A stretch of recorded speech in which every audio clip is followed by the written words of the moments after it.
मदीनतुल मुनव्वरा की एक गली से मेरे हुजूर गुजर रहे हैं, तो एक ऐसा मकान बन रहा था जिस तर्ज तामीर को हुजूर पसंद नहीं करते थे।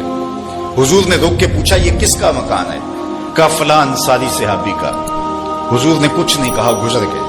किसी ने उस अंसारी को जा बताया, हुजूर ने तेरा मकान देखा था, चेहरे पे आसारे पसंदीदगी जाहिर नहीं हुए। उसने कहा अच्छा। कहा हाँ। उसने कुदाल लिया और मकान को जमीन के बराबर कर दिया। 2-4 दिन के बाद हुजूर का दोबारा गुजर हुआ, देखा कि मलबे का ढेर पड़ा हुआ है। उसे बुलाया, कहा मैं गुजरा था, तेरा मकान था, आज मलबे का ढेर है। कहा हुजूर मैंने गिरा दिया है। फरमाया क्यों? अर्ज की सुना था आपको पसंद नहीं, सुना था आपको पसंद नहीं। मैं और आप देखें हमारा क्या क्या हुजूर को पसंद नहीं। सर से लेकर पांव तक गौर करें, हमारा क्या क्या हुजूर को पसंद नहीं।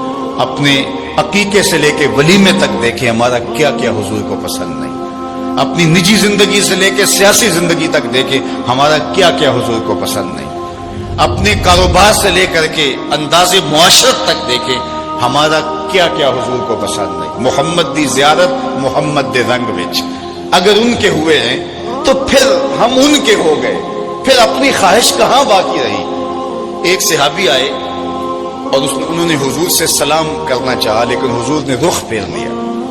वो समझे शायद किसी वजह से इल्तिफात नहीं हुआ, तो हुजूर ने जिधर रुख फेरा तो उधर जाकर उन्होंने अस्सलाम वालेकुम कहा, लेकिन हुजूर ने फिर रुख फेर लिया। समझ गए कोई नाराजगी है। तो चूंकि एक सफर से आए थे, तो उन्होंने दीगर सहाबा से पूछा कि मुझे तो समझ नहीं आई कि हुजूर की नाराजगी का सबब क्या है, क्या तुम मुझे बता सकते हो कि हुजूर नाराज क्यों है? उन्होंने कहा हमारी समझ में जो बात आई है वो ये है कि तुमने ये सोने की अंगूठी पहनी है और हुजूर इसको हराम करार दे चुके। इन्ना ज़हाबा वल फिद्दता हरामुन लिज़कूर उम्मती, सोना और चांदी मेरी उम्मत के मर्दों के लिए हराम है। सिर्फ चांदी की एक अंगूठी और वो भी 4.5 माशे से कम वजन की हो तो वो मर्द के लिए जायज है। इससे जायद या इतने ही वजन की 2 अंगूठियां मर्द के लिए जायज नहीं है।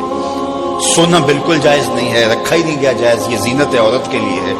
तो तूने ये अंगूठी पहनी और हुजूर इसको जहन्नुम की आग का अंगारा करार दे चुके हैं, गुनाह बेलज्जत है तुम कर रहे हो, तो शायद हुजूर की नाराजगी का सबब ये हो।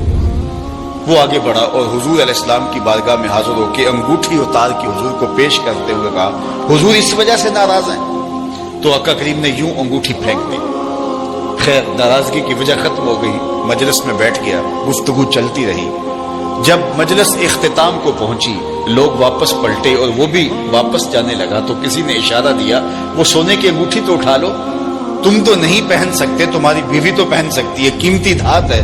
तो उस सहाबी ने क्या जवाब दिया वो सुनिए। उसने कहा वल्लाहि ला आखुजुहु वक़द तरहहु रसूलुल्लाह सल्लल्लाहु अलैहि वसल्लम, अल्लाह की कसम मैं इसको कभी भी नहीं उठाऊंगा जिसको मेरे हुजूर ने फेंक दिया है। जिसको मेरे हुजूर ने फेंक दिया मैं इसको कभी नहीं, सोना है, हीरा है, चांदी है, पखराज है, मोती है, कुछ भी है, मैं इसे हाथ भी नहीं लगाऊंगा जिसको मेरे हुजूर ने फेंक दिया है। साहिबो देखो किस किस चीज को मेरे हुजूर ने फेंका है, और हम अगर उस चीज को सीने से लगाते हैं तो हम आशिक रसूल नहीं हो सकते, हम खुद फरेबी में मुब्तला हैं। अगर हम आशिक हैं, आशिक होना आसान नहीं है। हमारे बुजुर्ग झूम के शेर पढ़ा करते थे, आशिक आशिक हर कोई आखे पर आशिक बनदा मर के। ऐसे आशिक नहीं हो जाता। आशिक आशिक हर कोई आखे पर आशिक बनदा मर के, जहर प्याला कोई नहीं पींदा पर आशिक पींदा पर के।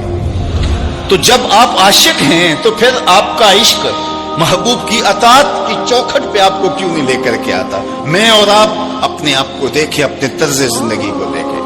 मेरे उस्ताद फरमाया करते थे ये ना हो कि लोग तुम्हें पूछे तुम कौन होते हो और तुम्हें बताना पड़े जनाब हम मुसलमान होते हैं। ये देखो मजहब के खाने में इस्लाम लिखा है। आप फरमाया करते थे साहेब न किसी को पूछना पड़े न तुझे बताना पड़े, तेरी वज़ाकता तर्ज जिंदगी अंदाजे मुआशरत ऐसा होना चाहिए, तुम दूर से आ रहे हो लोग पहचान के कहें वो देखो आका का गुलाम आ रहा। नूर आंखों में तो चेहरों पे उजाले होंगे, मुस्तफा वालों के अंदाज निराले होंगे। दुनिया में भी उनके दम से मुकद्दर चमका, महशर में भी उनकी रहमत के हवाले होंगे। तो अगर उनके हुए हैं तो फिर सर से लेकर पांव तक उन्हीं के हो जाएं। हमारा तर्ज जिंदगी बताए हम नौकर हुजूर के हैं, हमारा अंदाज़ मुआशरत बताए हम नौकर हुजूर के।